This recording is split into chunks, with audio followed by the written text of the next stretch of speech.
Hi everyone, welcome back to the 2020 Biz Kickstart event. We are on day number, check the clock, we're on day number 4. Awesome stuff. That means everyone's sort of over the new year hump now. I think people are getting back into work mode. And we are joined with Tim, who's going to discuss with us all about goal achieving. So when we were discussing this, for a bit of a prelude, right? When we were discussing this originally, it was like, right, goal setting. We need someone on goal setting. And Tim went, well, there's probably a bit more to it. There's probably a bit more to the whole game of setting goals, because so many people set goals. And I think I read somewhere the other day that 95% of goals don't get achieved.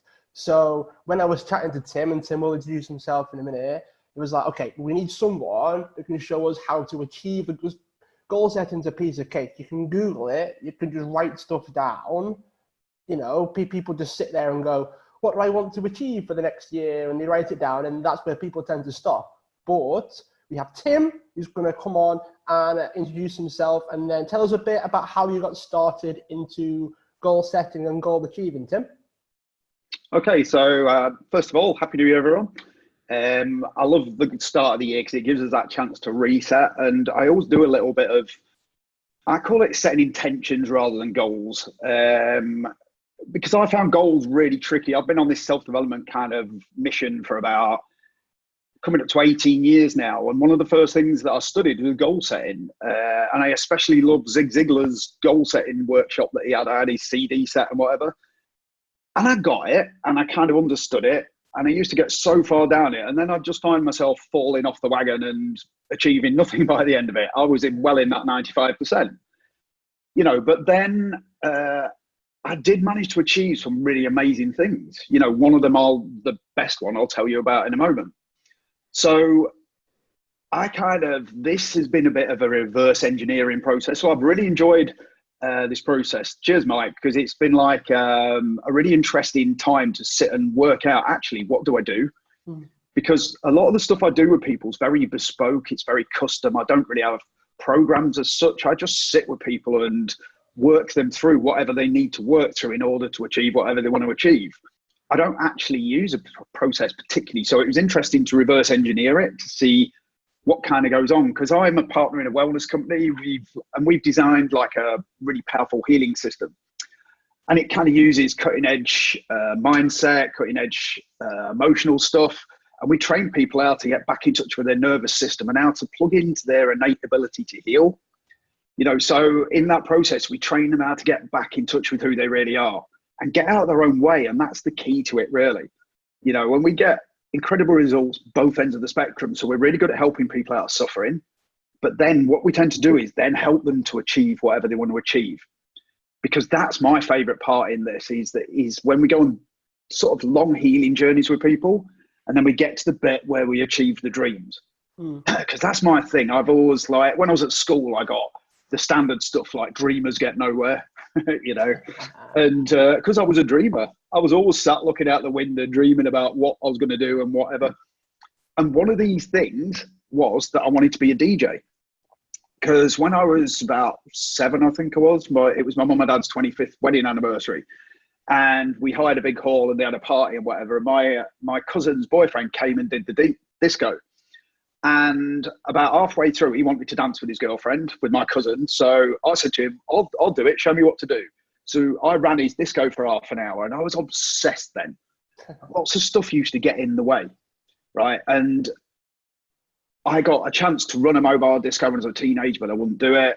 I did used to DJ at my mom's care home for the residents there when I was like a teenager and stuff, but I would never really push it because there was a lot of stuff I had in my own way, you know? And so looking back at that, I kind of worked out what it was that I did different, because I ended up being a really successful DJ. You know, I was a professional DJ for like 5 or 6 years.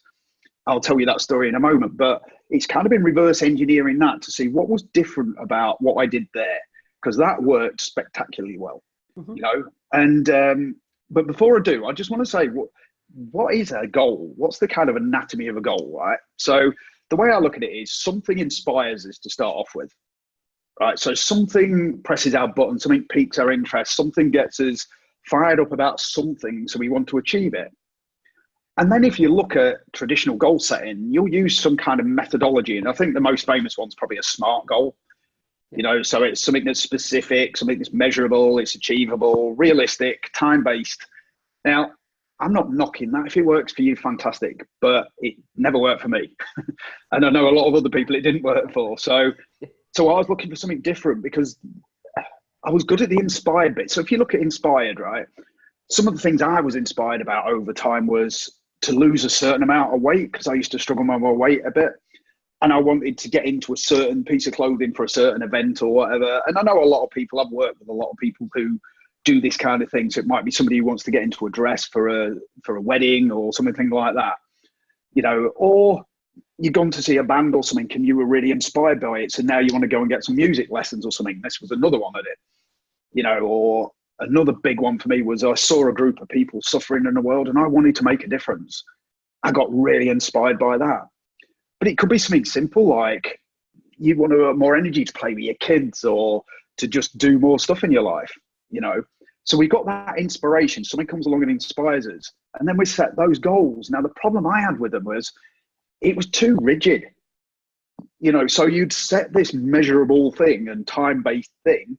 But the trouble was, the second I got behind the game, I'd get demotivated. Yeah. And the trouble is, life comes along. Life, as soon as you go and put something in the way, life will come and get in the way of you to test you a lot of the time. Yeah.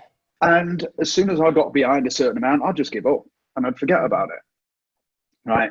Also, I think that if you make it too formulaic and you've worked it out too much, you're not noticing other paths you might take along the way that might make it even better. You're not noticing other people coming along with things that might make it better. You're not noticing the universe aligning things for you because you've got this fixed way of looking at it.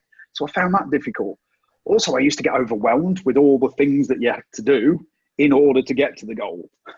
You know, and often I was the same, to be fair, because I studied SMART goals.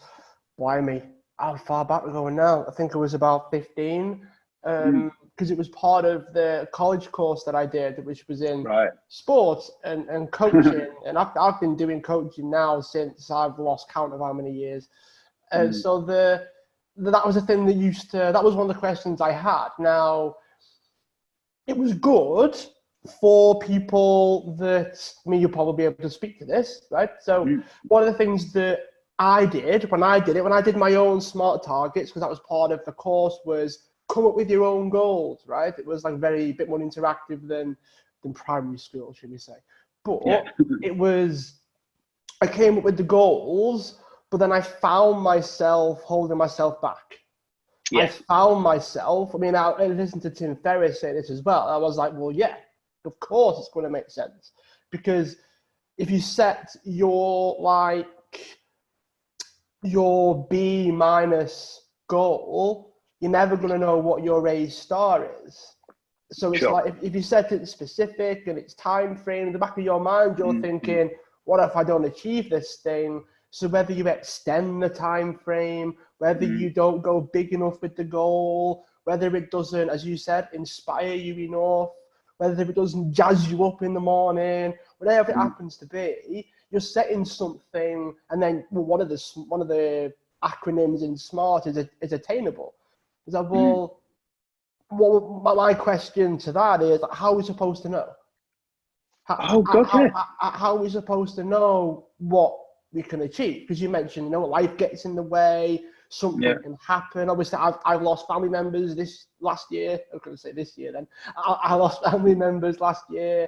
Like, I've had a whole heap. I moved abroad last year. It's all sort of like, oh my God. And then I look back and I go, well, of course I'm not going to achieve a hell of a lot given what's happened, right? Given the sort of the life that's got in the way, so to speak. So I think that sometimes, I know you alluded to this, like, if it is fixed, I often say that, I did this. I don't know if you ever did this, but when I set a goal like that, I used it as a reason to beat myself up. Yeah, totally. I used it, it took too long. It wasn't big enough. It was too small. Why didn't you achieve it in time? Oh my God, you didn't attain it, therefore you're a worthless human, right? So there's a whole heap of stuff that goes on if we start setting a goal in a way that is dead rigid, is dead strict, is dead. But then there are people out there, I'm sure I know a few, you probably know a few, where it's like, if it's not like that, it doesn't drive us forwards. It doesn't test us. I mean, I know I work reasonably well under pressure. Not very well, but it's better than wake up in the morning, don't feel like getting out of bed. So it does enough to get me going. But I find that if I set it too rigid, as you said, as soon as you start being behind on the schedule, on the pre-planned, perfect scenarioed goal that you've set for yourself, you do start to wonder if you are going to keep going. You do start to wonder if you are going to achieve it. So sometimes in my past experience, like goal setting can be a bad thing. Oh, massively. And I think what I'm getting at is, and why I said I'm not knocking if it works for you, is that's the most important thing. You've got to work out what works for you. Yeah. If setting rigid goals works for you, set them all day long. It's go crazy with it.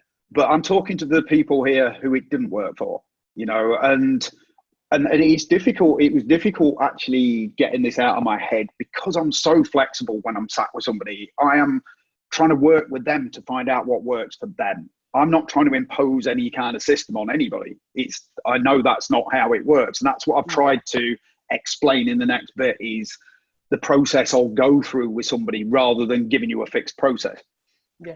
Because I think one of the other things that used to trip me up is we have that kind of propensity to overestimate what we do in the short term, but underestimate what we do in the long term.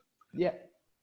So it wouldn't seem fast enough for me at the beginning because I'd completely overestimated what I could do in the short term. So I was behind before it even started, Yeah. And I think the biggest problem, though, the very, very biggest problem is, like I said, with the getting into the wedding dress scenario, once you've achieved it, the motivation's gone. Yeah.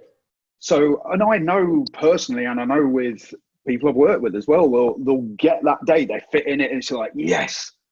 Then they just go back to the old habits they had of eating whatever they ate and exercising like the exercise before, and then 3 days later the dress doesn't fit or whatever, and it's because you've been aiming for that single thing. Now you've achieved it, there's nothing to aim for.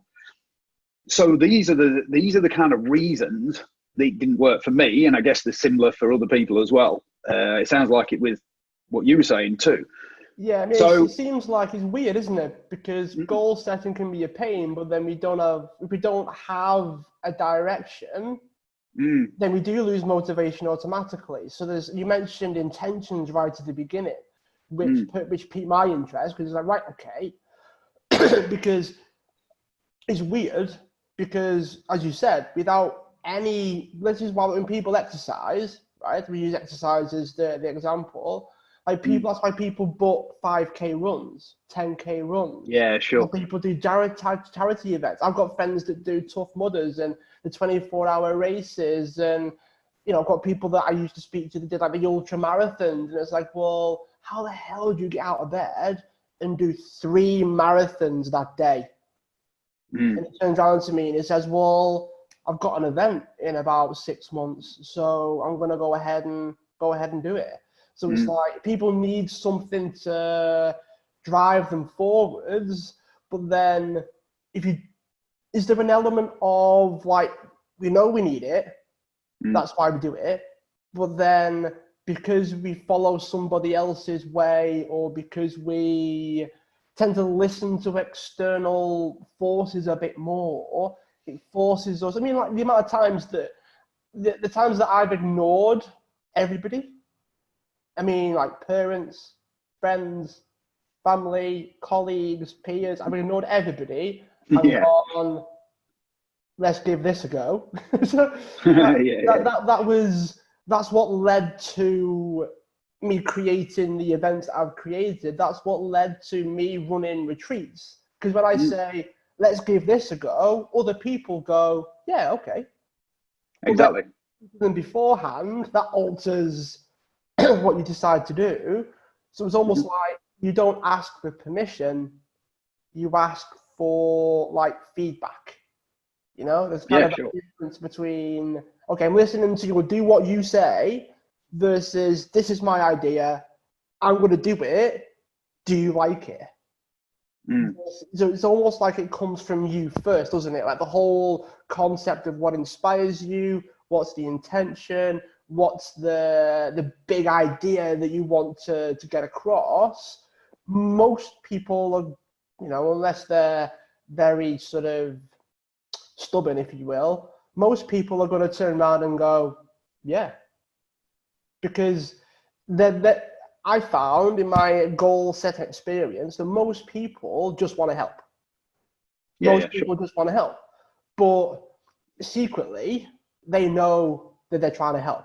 But deep down, you know that it's like golden handcuffs. You like the help, but secretly it's pigeonholing you into how they see things. And with the goal setting and the SMART targets, it was like, well, what if I grow as a person in the next 3 months and I can achieve something quicker, or I don't want to do this anymore and my priorities have changed, and you know, do I bin the goal? Do I change the goal? But then because you, like, a big thing was making it public as well, if I remember. So when I did it, tell everybody that's what you want to do, right? Because it gives you that accountability, right? That kind of... See, that doesn't work for me either. Do it now. But... That doesn't work for me. What if it changes? What if the goal changes? You've told everyone that you want to do this thing, and then you've changed your priorities, have changed. You wake up one morning and go, can't be asked anymore. It's like how then you feel the pressure that you self-generated by listening to how other people have set goals and how other people set like how on earth do we navigate this thing?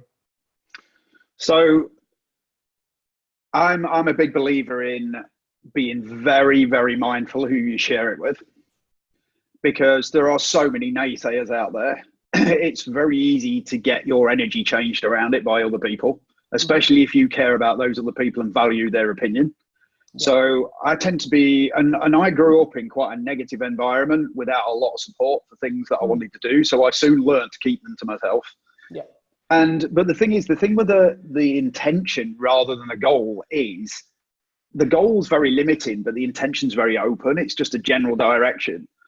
And what I found with the goal is it contained no magic, right? There was no magic involved. And if there's no magic involved, then it's not exciting. And when I say magic, it's that stuff that just comes along from nowhere and helps you, you know. And I believe the way to access magic is by getting out your own way. And that's the majority of what the approach I use is just that. There's not so much structure. It's more just get out your own way. Because I believe we're so powerful. We can achieve so many things, but the person who gets in your way the most is you. You know, if anybody else told you you can't do the things that you tell yourself you couldn't do, you'd just tell them to get off. You know, you wouldn't listen, but it comes from ourselves. And like I said, I reverse engineered my DJ career. So let me just tell you it briefly, because it's bonkers. It's bonkers, right? I had my whole life of wanting to do this, and then I started clubbing. And it was the end of this night. It was in about 1994, and it was the end of this night. And DeLacy Hideaway, I don't know if you know the song, was super big at the time, and everyone loved it, right?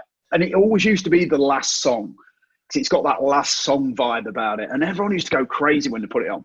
And I was in this club in Sheffield, and I half knew the DJ. I knew him to say hello to. And I went up to him at the end and I went, will you put DeLacy on? And he went, I'll tell you what, mate, you do it.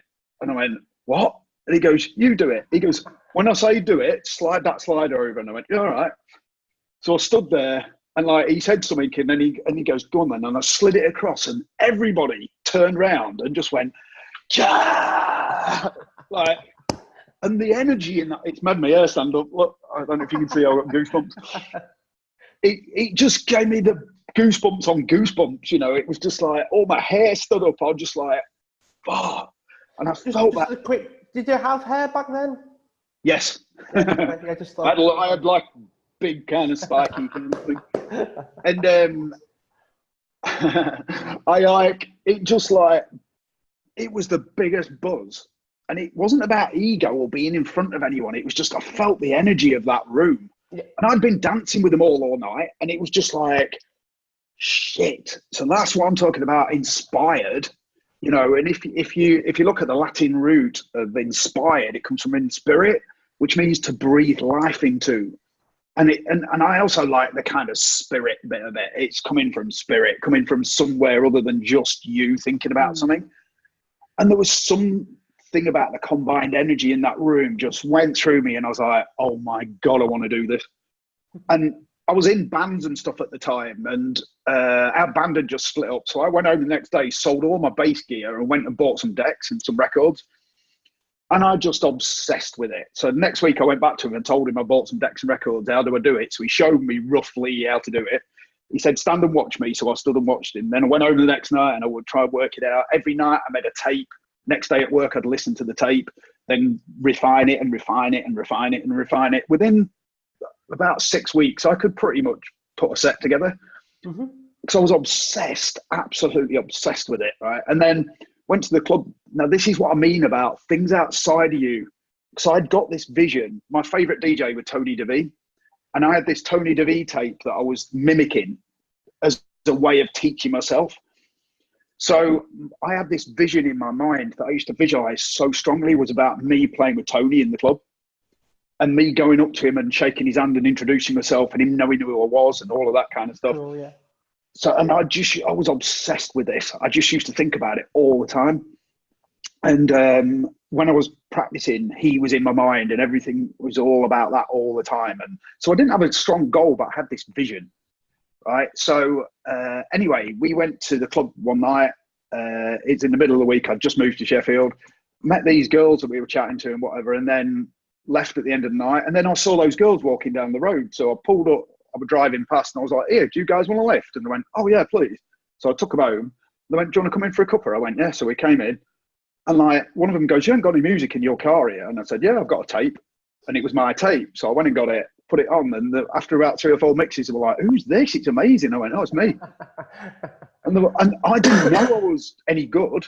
I was just having a go, you know, and they went, oh my God, would you play at our party next week? And it was in this huge student house that was like 10 flats built into one with one common room.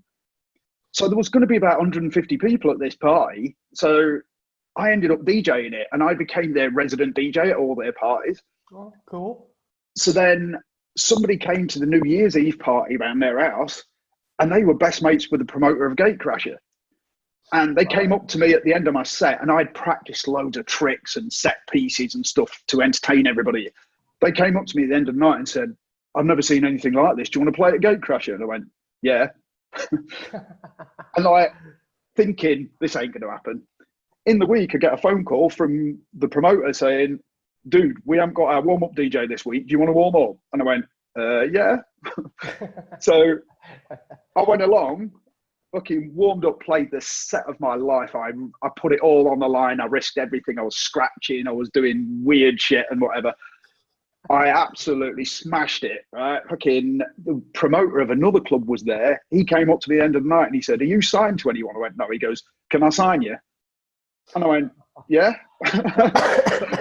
And I ended up getting a residency for the next year. And during that residency, I met all my heroes. They became my friends. It was just all of a sudden I was dropped into the world of DJing. And this ended up in me being very good mates with Lisa Lashes, who gave me a recommendation to play in Vancouver. So I got a phone call from Vancouver one day. I thought they were winding me up. And they said, would you come and play our big show? So I went over there, played at this big show, ended up being a celebrity in Vancouver.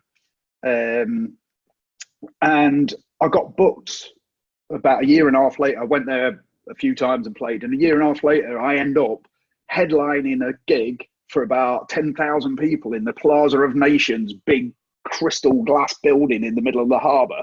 Wow. And I took two of my best mates and we all stood there just looking out going, shit. and then I suddenly remembered back to that night when I put DeLacy on. And I was like, holy shit, what happened? You know, but the thing is, when I started looking back over this, over the last couple of days, I was like, I tell you what happened, drugs happened. And but specifically about the drugs is the drugs took me out of my own way, right? The drugs didn't change who I was particularly. They just they took away the fears, the phobias. They changed my belief systems. They changed my habitual way of being into who I was really inside. Yeah. And that's what I was saying about when I said what our healing system does is that's pretty much what it does. It takes away people's fears, phobias, all the stuff that's holding them back and allows them to be who they are, you know, and that's what it had done. So it was by reverse engineering that when I'm working with people kind of got me to it, you know, because all I did was help this ridiculous vision of where I wanted to be. And then things showed up that aligned with it, you know. But what the biggest thing I noticed is, and this is the biggest thing that I do with people, is it's all about that inspiration, that energy that gets breathed into you. It's about keeping that flowing. And we hear a lot about flow state, right? Well, I believe flow state is that. So, and if you think about anything that flows, so let's use water, for instance. You've got water flowing down a pipe. Whenever that's in flow, that's what we're looking for, is that to flow as quickly as possible. But if you've got a tap in the middle of it, right, what does a tap create? Resistance, right? So so if you turn the tap halfway on, like only half of the water's getting through now. So it's like the resistance is cutting the flow down. Mm-hmm. So there's not as much power in the water, you know, and eventually if you turn the tap all the way off, there'll be nothing flowing. And this is how I see what happens with us. And resistance is what stops you being in flow, right? So anything that's not in alignment with who you are on the deep level creates that resistance. So this is things like when we feel negative emotions or trauma, right? So these are things like anger, anxiety, depression, fears, phobias, anything like that. So if I just briefly go back to the explanation I told you when we were doing the coaching stuff, the example I use is a splinter. So if you think of a wooden splinter, big piece of wood comes along, hits us, breaks off, small piece goes in and it hurts, right? Now we don't want to touch that and we don't want other people to touch it because it's sore, right? So we keep it away, we protect people from it. Eventually though, it heals over and now we can kind of touch it and it's okay. But if someone comes and grabs us on it, it still hurts and we jump. Emotional splinter, no different. This big event comes along, we can deal with so much of it. But anything we can't deal with, that's called trauma, right? So trauma, we look at it like it's a big thing, but it can be big or small. It can be lots of little things that add up, but it's just more than you can deal with. Whatever that bit you can't deal with is, we take it inside, right? And now we keep people away from it and we keep away from it until it heals, but it never really heals. It's always in there. And this is what these things are. These are what the emotions that get stuck within us are like. So then there's two ways of this creating resistance. It's either us feeling it or us avoiding trying to feel that stuff.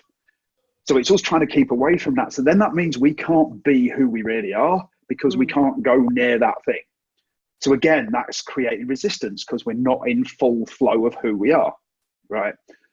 The other thing is when we don't stick to our beliefs and rules, right? Now, the reason we have beliefs in there that hold us back is we put them in there to make sense of those negative emotions we're staying away from. It's like, oh no, I'm not that kind of person. You know, no, I don't like people. No, I don't like social situations. I don't like, you know, because they're the beliefs we install to make a story up of that keeps us away from those things. Mm-hmm. And again, a lot of these, especially around beliefs and rules, are guilt and shame, not feeling like we're enough and feeling like we're an imposter. How many people talk about imposter syndrome and stuff nowadays, you know? A lot, yeah. And again, it's just that because you're not being you. Right. And by not being you, you're creating that resistance and you're taking that power of the inspiration down again. You know, another thing is the habits we have. If your habitual ways of being don't support what you're aiming towards, it'll pull you away from it and create resistance again. Yeah. You know, and then what do? We end up in our head, caught up in our mind, thinking negative shit about all of this stuff. Yeah. You know, so again, that creates even more resistance. And then probably one of the biggest ones is if whatever you're trying to do don't fit in with your self-image. So you don't actually see yourself being able to achieve this, which is what I was like before the drugs came along, because I knew I could do music. I was really good at any kind of music, but I didn't think me as a person would be able to deal with whatever came with it. It wasn't about the music. It was about the actual social side of things, because I had social anxiety. Got you. You know, so it's like, this is what I do with people. I look at all of these things, because if you add all these things together, they're called identity, right? And identity rules in my world. When I'm working with people, that is what I'm looking for, is identity shifts. Because when you shift identity, if you think about it, the identity is who you are on a deep unconscious level. And as we operate 90, 95% unconscious, whichever one you listen to, it's a lot of the time, most of the time, that is who we are when we're not thinking about it. So that's who you are most of the time. So if something's part of your identity, there's no resistance. No. Right? It's like when you tell me about when you used to train, no resistance to training, because that's who you are, you train. Right? But for somebody who's never trained and sat and watched telly their whole life, and then you try and get them to go to the gym, that's called willpower, right? And willpower does not last long, because you're going against your identity. That's a good point. Right? So I don't look for anything other than to get people identified with what they're trying to achieve, because then you're not pushing up against anything, right? Because success or failure are not big things. They're never big things. They're always an addition of loads and loads and loads of little incremental things. And it's all those decisions we make day by day, minute by minute, hour by hour, that add up to be that big or little thing, you know? So it's like a tsunami. If you think of a tsunami, it's only tiny little water droplets, but you add enough of them together. We've all seen those awful videos where it takes off of Japan out or whatever, you know, or a big city, but it's only little tiny water droplets. There's just a hell of a lot of them, you know, and that's what success is. It's all those little tiny decisions added up. And those decisions are mainly unconscious, and they're mainly in line with your identity, you know, and this was kind of shown to me quite early on in the self-development thing, I think, because one of my mentors was Jim Rohn, who was like the main guy who taught Tony Robbins a lot of his stuff. And there was two sayings he had that really stuck in my mind. One was, learn to work harder on yourself than you do at your job. You know, you work on your job, you'll earn money, and work on yourself, you'll earn a fortune. You know, and the other one was, who do I need to become in order to achieve this thing? And that was so powerful. That really touched me. And I didn't understand it at the time, but that's what this is, because who you will be is your identity. So how do I need to change my identity? Who do I need to become in order to make this really easy and have no resistance? You know, because for me, I want to enjoy the journey. The outcome's so brief, and we all get to the end of things and go, is that it? But if you enjoy the journey, getting there, and you build incredible habits on the way there, like have you read James Clear's Atomic Habits? I haven't, but I've read books like The Power of Habit and The Power of Now and all those things, so I can sort of see where we're going with this.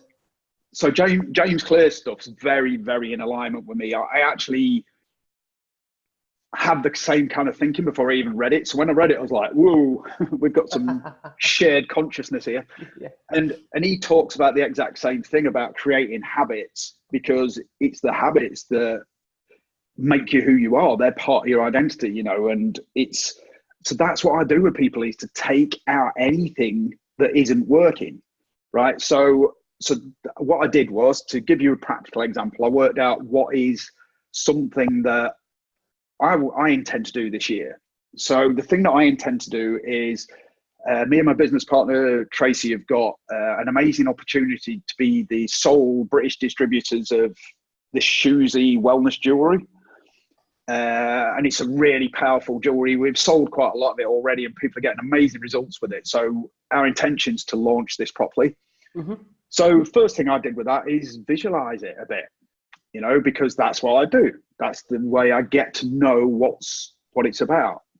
So I started writing down the vision of what might it look like, and I had a chat with her and stuff, and what are the things that I'm going to have to do and what's required of me, right? So what it's going to require me is some of my time and energy.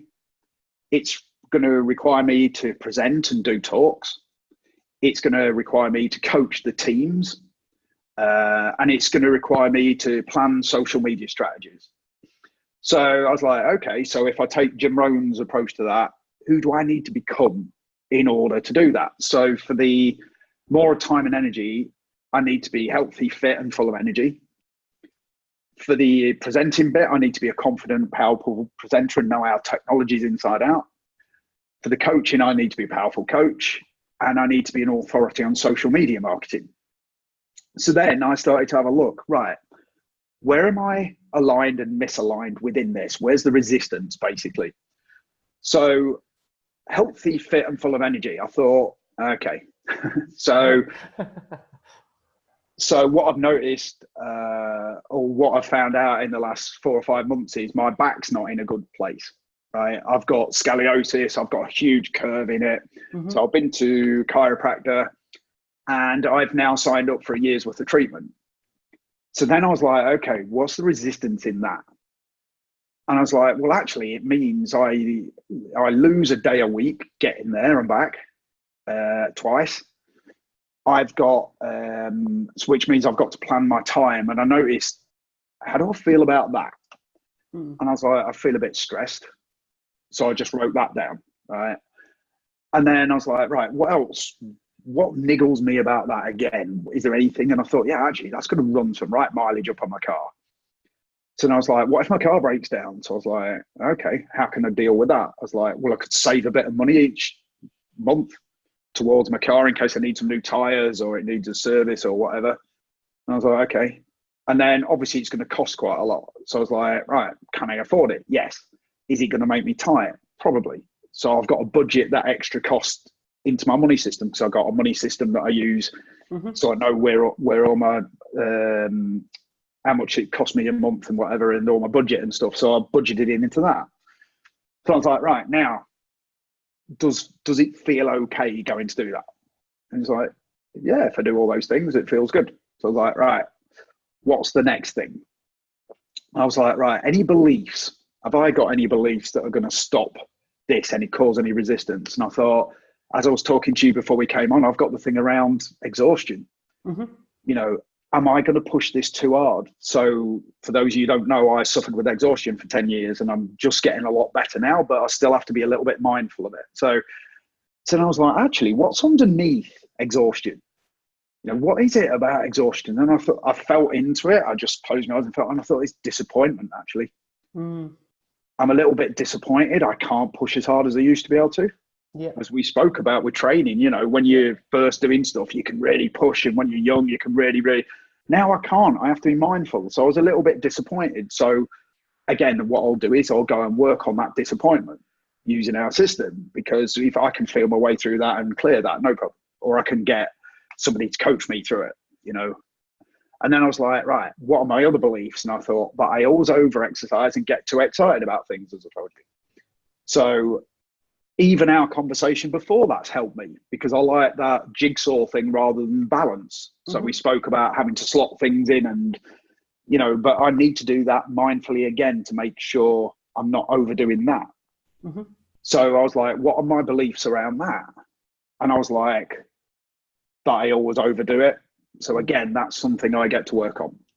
Yeah. And then I was like, right, more practical stuff, diet and nutrition. My gut's not working properly. So I'm going to do a bit of intermittent fasting to reset that, because I know that works really well for me. And then because I've not been exercising, because I've not been well, I've put a bit of weight on over Christmas. So I'm a little bit ashamed of that. So I'm going to work on the shame of that. So basically, this is what I do without going into too much detail. I used to go through and start. And like exercise, back strengthening exercises and my chiro give me. They're simple. It's 3 times a day. They're really easy, but they do keep it away. So just do that, because again, I haven't got that resistance of the pain and the annoyance and then being disappointed about that hurting.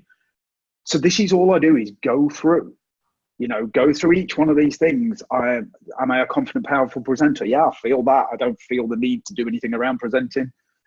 Maybe need to learn our technologies a little bit more. Coaching, I'm happy doing that. That's what I do. That's who I am. You see, that's who I am. I don't even have to think about that. I know you can put me in front of anybody with anything. and I know how to work through that. So that's who I am. Again, there's no resistance whatsoever. And then the social media stuff, yeah, I need to get back into that because I've had 3 months off social media because one, it was doing me head in, and two, I was too busy. I was too busy and didn't need to be any busier. I didn't need to be any busier, you know? So it was like, so what I'll do is I'll go through all that, clear it up as best I can, and then I go back to my vision. And I use this as a tool, right?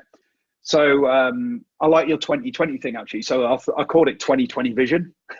Cool. So it's like, and I did this just over a year ago. I started a software company with my friend, and I wrote down everything I wanted to get from it. And then I wrote down the points I wanted to cover in the meeting with him. And then what I did is I created a visualization of that meeting. So I built that meeting in my head. Mm-hmm. And then what I'd do is run through the meeting in my head. And if anything felt funky about it or stressful about it or whatever, I'd go and clear it. If there was anything that I needed to learn more about or understand more about, I'd go and learn it or understand it. Then I'd run through the vision in my head. And I spent a week doing that, to the point where when I went through that vision in my head, it just felt good. And then when I sat down with him, it was so weird because it went exactly like I imagined it in the vision. And he just went, yes, yes, yes, yes, yes, yes, yes, yes. Agree on everything. Let's do it. Mm-hmm. And it was just like, okay, let's do it. And it was just such a nonchalant kind of, yeah, okay, let's do it. and it's turned out we've been running just over a year now, and it's been so effortless and amazing and in alignment, and because it was win-win for both of us, because that's how I set it up in the visualization. So it's difficult to do as a generalization, but that's generally what I do. Because I found once you take everything out of the way that's causing the resistance, the universe shows up, everybody shows up, people show up, you're excited about it. So the people who are interested in what you're doing want to be part of it, and they want to help you from the right kind of place. Yeah. Because they're just excited, because you're excited. It's like when I told you about that gig and my hair stood up on my arms, 25 years later, I'm still excited about that one thing. And I think if we stay in our excitement and stay inspired, because that's the main thing, that energy, if you can keep that energy flowing through you, you don't get bored, you don't switch off. Plus, if you're creating amazing habits along the way and removing stuff as you go, and this stuff doesn't just affect that goal you're doing as well, it affects everything. Like for instance, one of my big things going along my journey has been I had social anxiety and I was terrified of speaking in front of people, which has now become one of my greatest things, and I love it the most, and that's because a lot of my goals involved getting over certain aspects of that. So now when you ask me to do something like this, it's just exciting. Yeah. Hang on. Zoom's trying to do something. What was it? It was trying to install something. But, oh gosh. So now when you ask me to do something like this, it's exciting. It's not scary. It's not anything other than exciting. Yeah. And then that becomes powerful, because then you've enjoyed the journey. You've got the outcome anyway, but you've probably got a much better outcome than you ever imagined in the first place, because it wasn't fixed and it's grown with you. Like speaking to what you said earlier, that what if I grow? Yeah, that's what I'm aiming for. I want to grow up constantly, and I want to grow that vision constantly. If you'd asked me at the beginning that night, can you imagine yourself standing up in front of 10,000 people chanting your name? And I'd have been like, no. Probably not. No, probably not. But it happened, and that was way bigger than the vision I held for myself. Yeah. So it seems as well, like if you stay inspired and you remove everything that's out of your way, whether it's resistance or words or beliefs or people or places or whatever it is, if there's enough out of your way, then you can go forwards and you can attack it. And one of the things that stood out for me a little bit was not how easy it would be, but how little in terms of steps that you would need to take in order to get there. Like with you with DJing, it's like, well, I need to learn how to DJ. I need to learn how to do the tapes and everything and all that. But apart from that, it's like I just need to find places to do it. But I Yeah, find and that if there's a lot of resistance in the way, that creates the complexity of it. That creates it's so hard, not because it's so hard, but because all of the stories that are playing around inside your head make it hard. yeah. Well, think of resistance. Another training is totally about resistance, right? You're getting strong by pushing against resistance. Yeah. But then when you've pushed against a lot of it, if you take it away, you're so powerful. So we've got as strong as we need to get pushing against as much resistance as we've pushed against in our lives. Why not make it easy for yourself now? And this is what I find. You don't need to be any stronger than we are. We're strong enough. We're powerful enough as humans. We're amazing. It's just once you take this stuff out of the way that's in the way, it's like when we first moved in this house 5 years ago, I wasn't very fit. I'd hurt my back and I hadn't been training for ages. And I can remember trying to get the barbecue up the steps into the shed. Oh, God, it nearly killed me, right? And then I did it last year and I picked it up. And I was like, wow. Whoa. And I didn't even think about it because I'm like 3 times stronger probably on weights than I was 5 years ago. And so now that's effortless, right? So we're strong enough. But when you take the resistance out of the way, you'd be surprised what you can lift. You'd be surprised what you can achieve. You can be surprised how easy it is, how effortless it is. And you'd be even more surprised how much stuff comes along and helps you. When you're not looking to back up all your stories about stuff that don't work because your belief systems tell you that and all the rest of it, when you take all that out of the way, it's not that difficult. No. And it's more fun. You enjoy the journey of it rather than struggling all your way to the end. And it's like doing a marathon if you've never done one. You crawl across the finish line and you're never going to run again. Well, before we dive into questions, out of curiosity, just before we sort of wrap things up, how long did it take to go from the inspired sort of, let's do this, to not going to say to the top of the mountain, the 10K people, but until you started to feel like it was something that you can pursue because you were getting results and you were progressing? How long did that take? Sorry, I'm not specifically about what. So to do with the inspired DJing moment that you had to feeling like, hang on, I can actually do this. Right. So from buying my decks to actually mixing a set where my mate was like, holy fuck, was 6 weeks. Right. Then I was playing, that first night I played in the club was after 3 months. Right. And Sonic was playing that night and somebody had told her I'd only been playing 3 months and she come up to me afterwards and goes, are you shitting me? And it was just, and I was the same. It was just like, it was so effortless. Honestly, it was. And then from right at the beginning to standing in Vancouver was like 5 years. Right.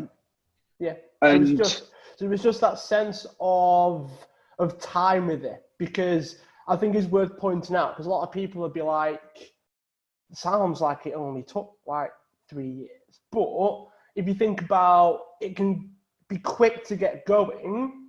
The whole sort of 3 months is not a long time when you go from one moment in time until, oh my God, it's working. But then, as you mentioned before, like you underestimate what you can achieve in the long term, but we overestimate what we can achieve in the short term. Like you would never have thought, oh my God, 10,000 people in 5 years still seems pretty balmy. Still seems pretty, oh my God. If I'd have thought of that when I first started, I probably would have overwhelmed myself and all the anxiety would have flown through the head and it would never have got done. But it took 3 to 6 months to get cracking with it and to keep getting the gigs and keep getting the opportunities and keep putting yourself out there. So it's just more for people watching or listening to sort of understand that it does take time, but if there's enough out of your way, if there's enough resistance that you can clear up, if there's enough like negativity that you can get rid of, then it can also happen a lot quicker than you realize as well. Yeah, and my aim within that at the time, and the habit I was creating, was of being able to mix in any situation whatsoever. So that's all I did. I played all day, every day, because I loved it. It wasn't a task. It wasn't anything I was having to do. It was what I loved to do.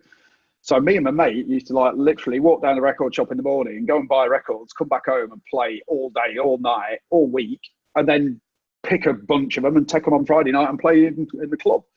Yeah. And it would just like, but because I knew I could play anywhere and there was no situation I wouldn't be able to do it, that was the lack of that habit I'd built, was where I am a DJ.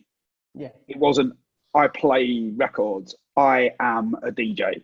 Yeah. You know, and that completely changed that my way of being. You know, so then when I went to talk to somebody about it, I was a DJ, and they'd feel that energy. You know, when I met other DJs, they'd like, we always used to invite everybody back to our house to a party. So I can remember inviting Alex P. You remember Brandon Block and Alex P? I invited Alex P back to ours once. And I went, come on then, dude, let's play back to back. And he went, oh, you a DJ? I said, of course I'm a fucking DJ. And like, and then we played back to back. And that got me another residency because he was like, shit, man, this is amazing. So he went and told one of his friends who owned a club who hadn't got a DJ that night. And I was there, and I always used to take my records and leave them in the boot. And I got a gig that night to cover somebody not being there and ended up being a resident of that. Yeah. So it was like, I had to then take the action to get the results, obviously. But my job along the way was to create that habit of knowing I am a DJ. So that was in my being, that was what I embodied. So that was then how I'd communicate with other people. And they feel that. They feel the difference. Definitely. You know? All right. Well, if people wanted to find out more about you, Tim, so someone loves the idea, loves your story, wants to learn more, how can they find out more about you?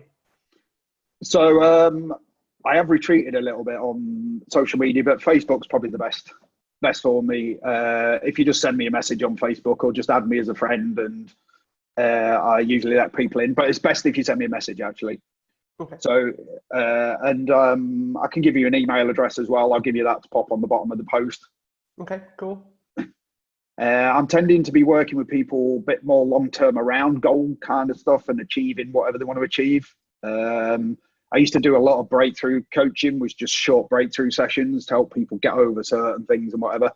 But I'm really into the long-term kind of stuff with people now. It's much more fulfilling for them and me, I think, because it's like going through this kind of process with people. You know, it's great seeing people grow and fly and whatever. I love that. It's my favorite thing.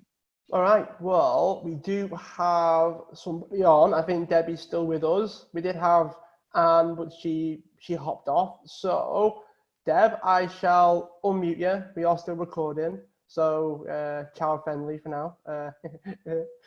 If you have any questions, now will be the time. I've just unmuted everybody to have a conversation now. Hey, Deb. Hi, Debbie. Hi, Mike. Hi, Tim. Yeah, that's really good. I love the sort of the inspiration and energy of getting into the DJing. You mentioned about the drugs and how they acted as a gateway to open up to your true self. I just wondered what that process was, and I think the effects of some psychedelics can last for weeks, can't they? And Absolutely. I mean, the effect of it with me was that up until that point, I suffered with really crippling social anxiety. So more than 2 or 3 people I couldn't deal with. So and I kind of hid it quite well and tried to deal with it the best I could, but I wasn't very powerful in groups of people. So for me to imagine doing anything like standing in front of a room full of people and playing music, which I used to do in bands, but I used to end up really drunk and not do it very well. I was always kind of fighting against that. So all of a sudden, the kind of clubbing drugs took that away. So I was immediately ultra sociable because I love people. I really love people. I love connecting with people. I love chatting with people. I love knowing about them and stuff. So immediately I was in my element because all of a sudden the social anxiety had disappeared completely. And now I was free to go and connect with people. So that bit came really, really naturally. And it opened my mind. I come from quite a sheltered upbringing, I guess, and in quite a small town, and I hadn't seen or done a lot. So all of a sudden, it really opened my mind. And all of a sudden I was meeting lots of different people from lots of walks of life and able to communicate with them and talk to them and find out, because I was interested about their cultures and backgrounds and difference to me and stuff. And so all of a sudden it allowed me to grow as a person really fast. But it also got to the point where I could see it wasn't going to be sustainable. And I could see that I was actually starting to damage myself and that it was getting a bit out of hand, because it did get out of hand towards the end. So then but I had an overriding feeling of that what it had given me access to wasn't false. I felt like what it gave me access to was who I was inside. So then I kind of went on a mission of self-development for about 13 years, trying to figure out how to do that without the drugs, which I kind of got some okay results. I trained in NLP, timeline therapy, hypnotherapy, became a leader at Landmark Forum. I did loads of, I guess, conscious mind stuff. But then I came across the essence of what I do now. And over one weekend, I'd let go of pretty much everything. And once that was gone, I was very, very much closer to what the drugs used to give me, but without the drugs. And then, funny you mentioned psychedelics, because then I came across ayahuasca, went on a retreat in Colombia, did 4 ayahuasca sessions, and then I've done a few more since, and over here, and they gave me the access to release all the stuff from my childhood and everything. And now I'm pretty much exactly the same as I was on drugs without drugs. You know, I don't really have any worries or concerns about things. I'm very confident about things, and I'm happy to be me. You know, take it or leave it. If you don't like it, it's fine. Yeah. But I'm happy to be who I am, you know, and that's wildly different to how it was before. But I don't think I'd have got there without the drugs in the first place, because they gave me the experience of who I was. Yeah. That makes sense.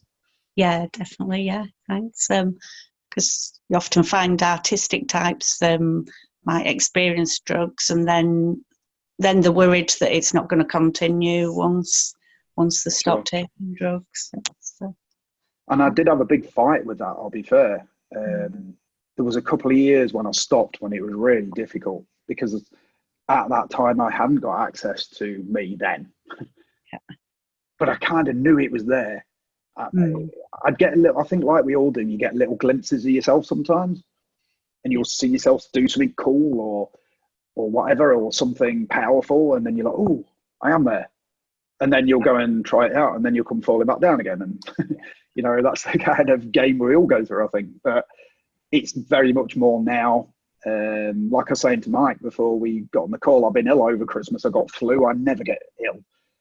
But rather than be sorry for myself or be upset about it, I actually used the time to actually write the stuff for this today, to have a look at what I do, to have a look at my goals for the next year, to get really good value out of my Netflix subscription and just enjoy watching a few movies, you know. And rather than be the victim I used to be, and I'd have wanted everyone to feel sorry for me and everybody to, you know, and I'd have given away so much of my power inside of that, and that's what I used to do a lot.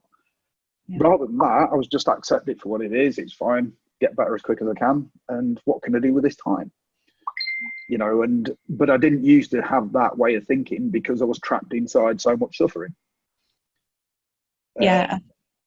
Sorry. I think there's like a lot of conditioning that people have in their upbringing. Massively. Things that you're limited, you're going to follow this path and certain routes and usual route of school, college, get married, family, all that business, and then you're like, right, where the heck am I? Especially once you've had kids and you lose sort of yourself in a way, and then you try setting goals, and a lot of the time it's things perhaps that you think you ought to do. I ought to lose weight. I ought to do this, rather than, like you say, the intentions and getting inspiration that brings out your passion. I think Massively.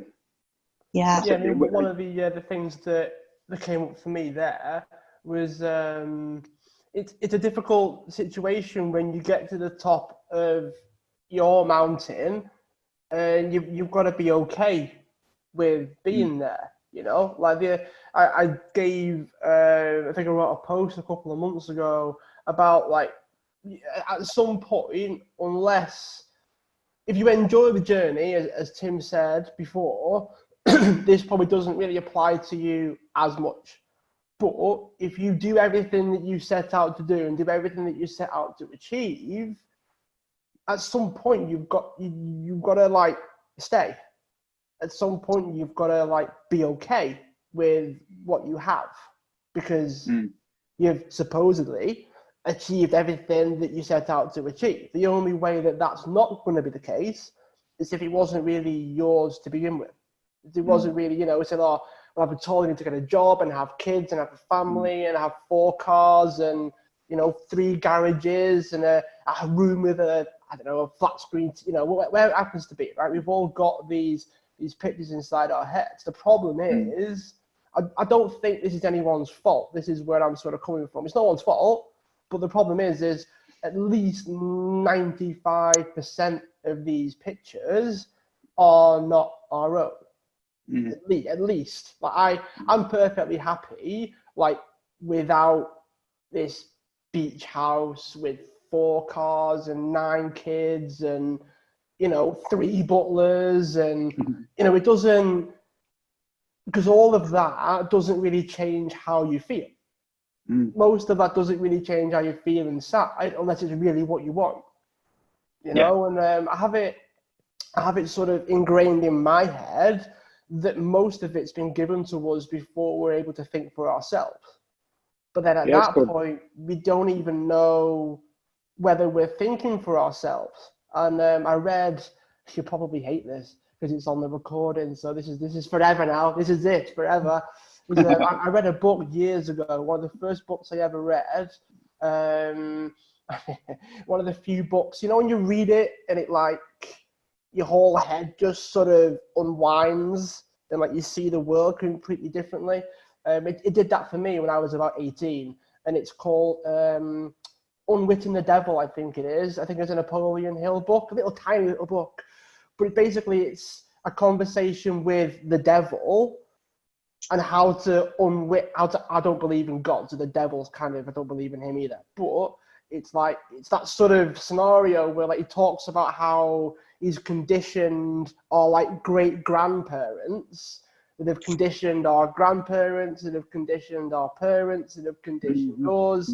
So we are thinking like 200 years ago, because all parents do is pass on the beliefs and ways of thinking and ways of doing things onto our kids. Now, don't get me wrong, the kids want to emulate our parents because we think parents are perfect.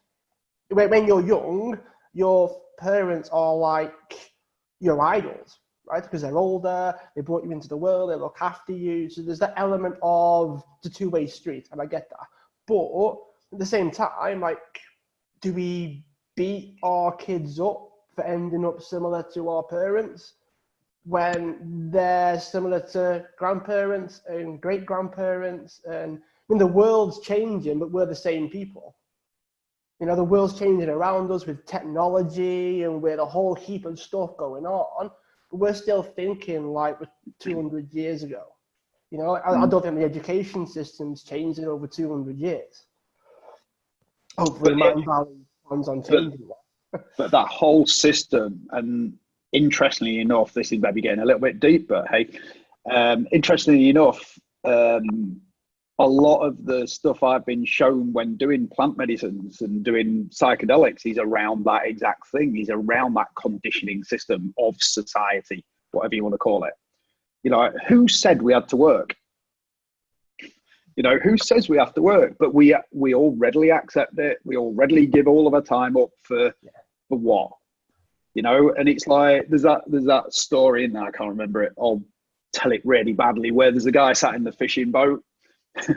The guy sat in the fishing boat, and some industrialists come along and say, do you know, if we showed you how to fish more efficiently, and we could create this plant that could process the fish, and we could do that, we could set some marketing things up, you can sell even more fish, and then you just get to do what you do whatever you want to do all day. He goes, I want to fish. Yeah. You know, the guy's already doing what he loves doing, you know, but we've got stuck inside this whole mentality. We've got to mechanize everything. We're in industry, but that's been sold to us. That's just a vision that's been sold to us, starting in the industrial age, that we all just readily buy into, because that's what our parents bought into. That's what our grandparents bought into, what their parents bought into. But it is just conditioning. And this is part of the thing to get out of, is the conditioning, because we can do anything. There are people now who are sat at home doing nothing, and they choose to do nothing all the time, and they earn loads of money doing that because that's what they've figured out how to do. You know, there's people starving with nothing. There's people working really hard and doing well. There's people working really hard and not doing well. There's all manner of stuff going on, and we're all capable of any of it. It's just what we believe we're capable of that's important, you know, and that's why I work mainly with people around changing belief systems and what they think is possible. Because what I now think is possible, I couldn't have even imagined was possible when I started out doing this. Like if you go to the back end of my DJing, when I first started self-development, I wanted to go on a life coaching course, and I went to this open day, and I don't know if you remember, Fiona Harold was like the UK's leading life coach for a while. She used to be in the paper all the time or whatever. And she did a talk, and she asked a question. And I knew the answer to the question. And because I love answering questions, my hand preceded me thinking about the fact that I might actually have to talk if I got picked. So my hand went up, and she went, yes, you stand up. And I was like, oh shit. And she gave me a microphone, and I had to answer this question. I can't even remember what came out of my mouth, because I was so hot and sweating, and my heart was beating so hard, and I've no idea what I even said. You know, so that was my reality of speaking in front of people then. I never imagined that I'd do it for a living, and that's what I love to do more than anything. You know, so looking through the filter of back then, I wouldn't take on, like you asking me to do this, I wouldn't have done it. You know, there's lots of stuff I'd have filtered out as an impossibility for me, because I couldn't even imagine myself being that, because that's in my identity. You know, and most people are terrified of talking in public, you know, and, you know, so was I, you know, but now that's not my identity. So you can change anything. And it's that conditioning and that identity, your beliefs, you fucking, oh, excuse me, not child friendly.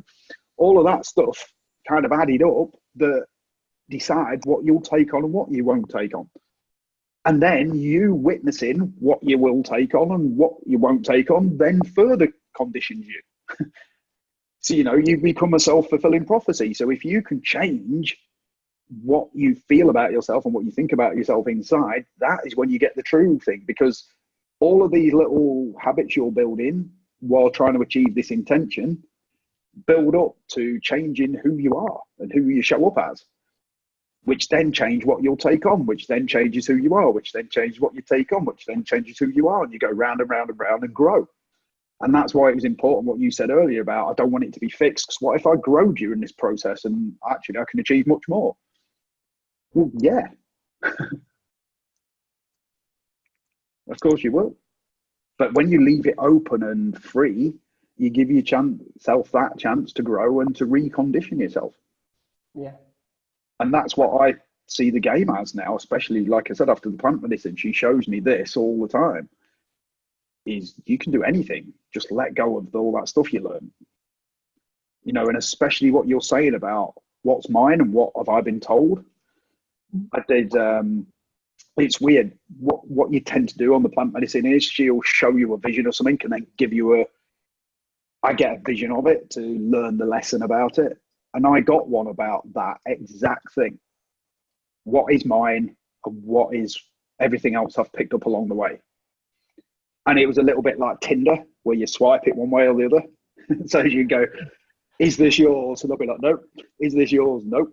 Is this yours? And a lot of it was around beliefs that I had, you know, and again, we pick them up from our surroundings, from our parents, from our peers, from our friends, from our family, from TV, from films, it might not be ours though. It was just something that resonated with us at the time. And then we take it like it's built into us, you know, and it's like, again, all of that stuff changes who we are. So it changes the way we filter reality and it changes the way we react to reality. So it's like, so I mean, psychedelics, what that gifted me was being able to see inside of all of that conditioning. Because I think that's probably the most powerful thing and the biggest difference between any of us is what is your conditioning? Yeah. What do you expect the world to show up like and what do you think you can do within it? So how does external factors affect the yourself if you get like positive feedback or negative feedback, and how does it impact on sort of the goals and the journey? I suppose external factors come into play sometimes. Okay, so you can say that ridiculous thing a lot of people say and say, well, it doesn't really bother me. But of course it does with humans, right? So of course external stuff bothers us, but it depends how much it bothers us and also what it's rubbing up against. So if you use the splinter analogy again, if you've got a trauma around, like one of the ones I used to have was about I'd get blamed for something or I wouldn't be believed. So if an external factor came in where somebody didn't believe me, I'd find that very difficult to deal with. Yeah. If I got an external factor where I got blamed for something that wasn't my fault, and these were two big things I had happen to me as a kid, then I would react really badly. You know, so my job with that, with myself or anybody else, was to resolve those things. So to resolve the underlying kind of emotion and the trauma around it, and then to make good anything that I needed to mindset wise and all of that around those wounds, if you like, around those traumas. So then it's like, if you've got a splinter, what's the best thing to do is pull it out, right? Then it can heal. And then if you grab it, you don't jump. Same with the emotional stuff. When you pull it out and heal it, fully heal it, then it no longer bothers you. So then if somebody shows up with an opinion, because everybody's got one, right, that doesn't fit in with whatever you're doing, then you just go, okay, that's nice. That's your opinion. Thank you.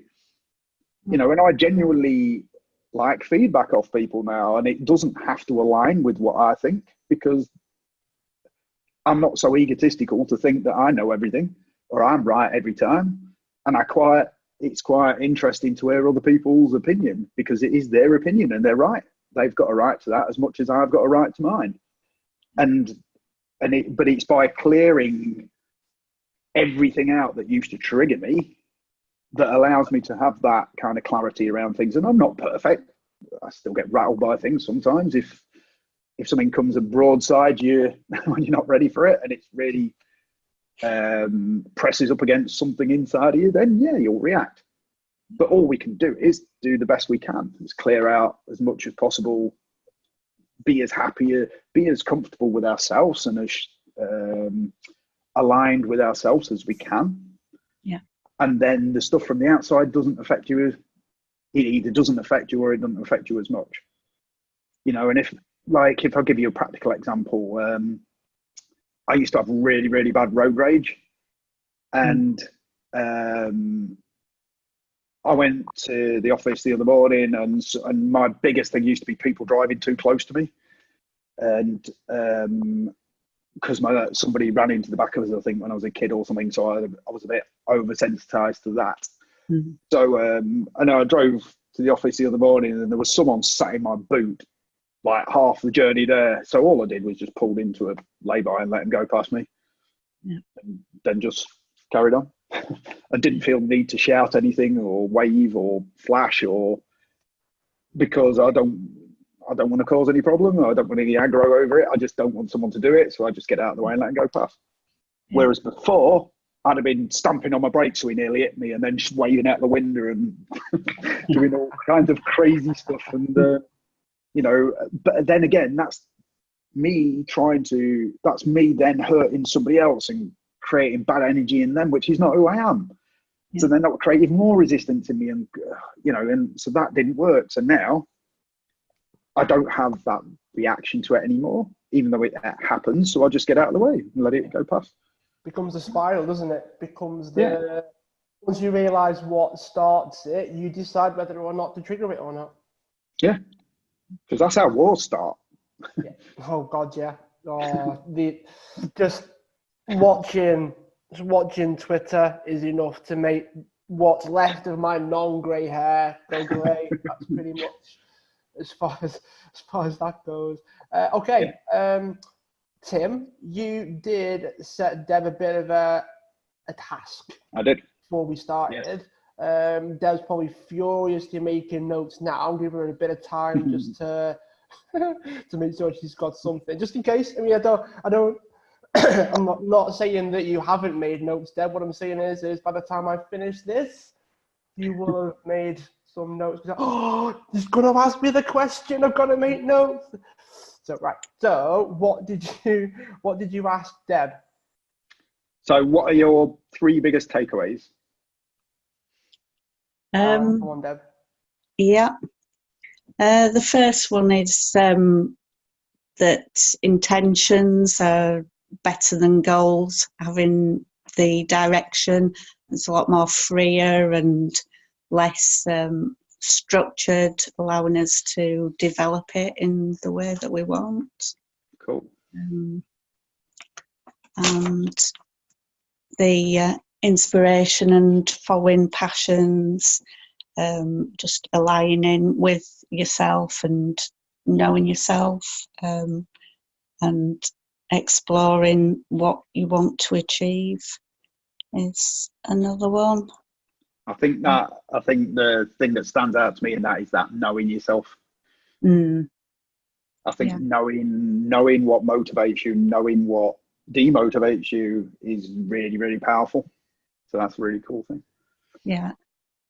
And I liked the idea of visualizing what it looks like, where you want to be, how it feels, and actually breaking it down into the steps and where might resistance be, and what that involves and how you'd overcome that. So you've got like the whole steps of developing, so that you can see, is that part going to cause a big problem? Is it can you overcome it? Is it going to be easy to overcome?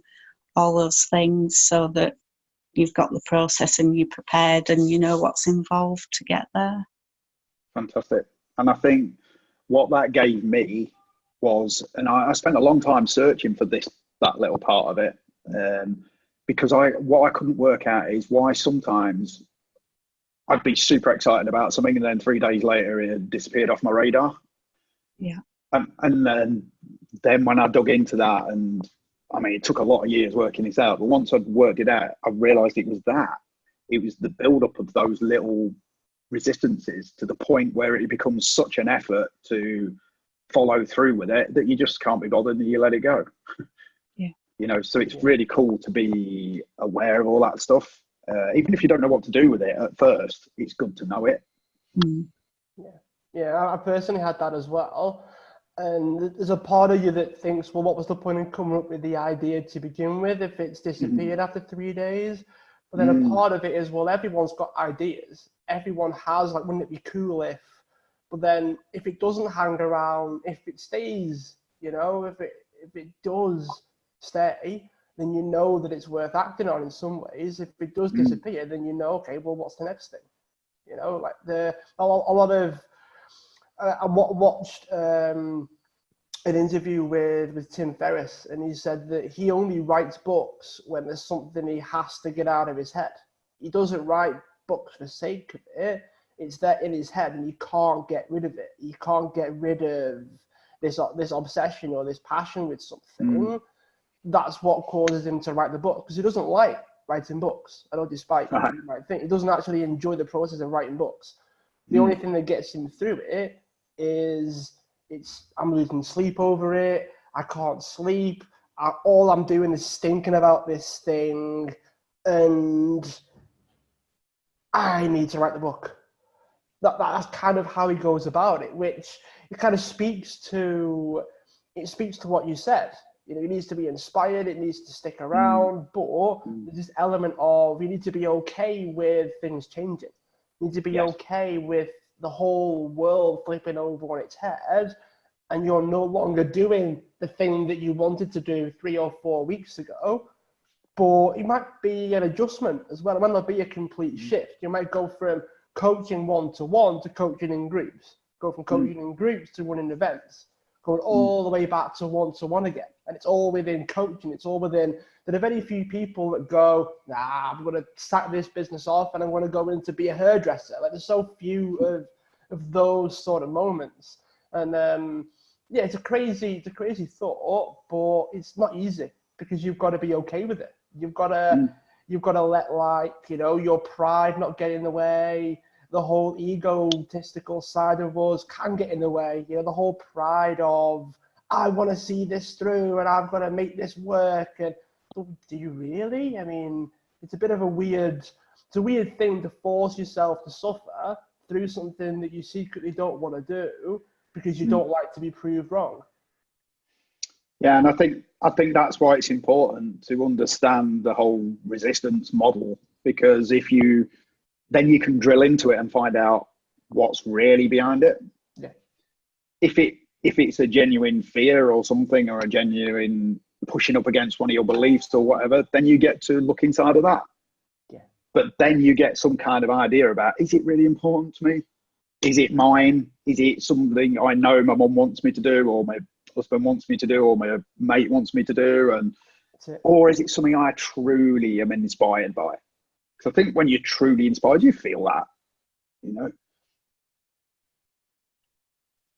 Yeah, for sure. All right, Deb, do you have anything else for Tim before we officially sign off? No, I think that's everything, but just like to say thank you. It's been brilliant to hear from you.